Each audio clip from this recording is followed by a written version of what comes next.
द्यायचे. आता स्थिर करायचे. आधी डाव्या हाताने सगळी ऊर्जा काढून टाकायची, कारण यात काही पण ऊर्जा असते. मग पेंडुलमला असं डाव्या हाताने धरून नाव घ्यायचं आहे की आता सुदर्शन नाव समजा मी म्हणतीये, सुदर्शन तू क्लीन्स हो, तुझी आधीची ऊर्जा सगळी काढून टाकली आहे. तू आता फक्त शून्य ऊर्जेत आहे, शून्य ऊर्जेत आहे, शून्य ऊर्जेत आहे. आता तुला माझी ट्रू ऊर्जा दाखवायची आहे. ट्रू ऊर्जा दाखवायची आहे सुदर्शन, तुला माझी ट्रू ऊर्जा दाखवायची आहे, खरी ऊर्जा दाखवायची आहे.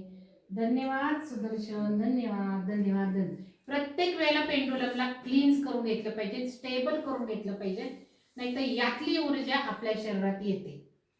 म्हणून हे वापरायचं नाहीये इथून पुढे, हे फक्त तुम्हाला माहिती नाहीये पिरॅमिड सायन्स म्हणून. आता मी माझी ऊर्जा बघत आहे. आता एकही विचार मनात आणायचा नाहीये, काहीच नाही, न्यूट्रल, त्याच्याकडे बघू पण नका. आणि पेंडुलम कसा फिरतोय बघा. सुदर्शन धन्यवाद, ट्रू ऊर्जा, ट्रू ऊर्जा, सुदर्शन धन्यवाद. आता बघा स्पीड बघा, पेंडुलमचा स्पीड बघा. आता हा तुमच्याकडे सटकणार आहे, इतका स्पीड होणार आहे त्याचा.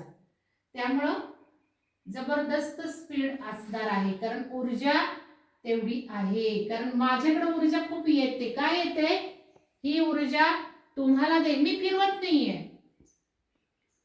तुम्हालाच वाटेल मी फिरवते, पण मी फिरवत नाही. ही ऊर्जा आलेलीच असते आज तुम्हाला देण्यासाठी. म्हणून मग जड जड होत जातं शरीर शेवटी. त्यामुळे माझ्याशी जास्त नंतर बोलायचं नाही, नाही तर ऊर्जा निघून जाते.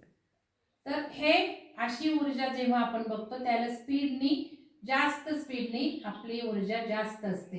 व्यास बघा, या पेंडुलमच्या मानाने मी म्हटलं ना हा तुमच्याकडे फेकला जाणार आहे, तर हे ऊर्जा दाखवते आपल्याला. स्थिर करायचे, मग ठेवून द्यायची. तर मी माझा पेंडुलम ठेवून दिला, तुम्ही पण ठेवून द्या. बघा ऊर्जा. आता थोडंसं अर्ध्या तासाने तुमची ऊर्जा तुम्ही बघायची. कोणाला ऊर्जा बघता नाही आलेली, कोणाचं पेंडुलम फिरत नाही,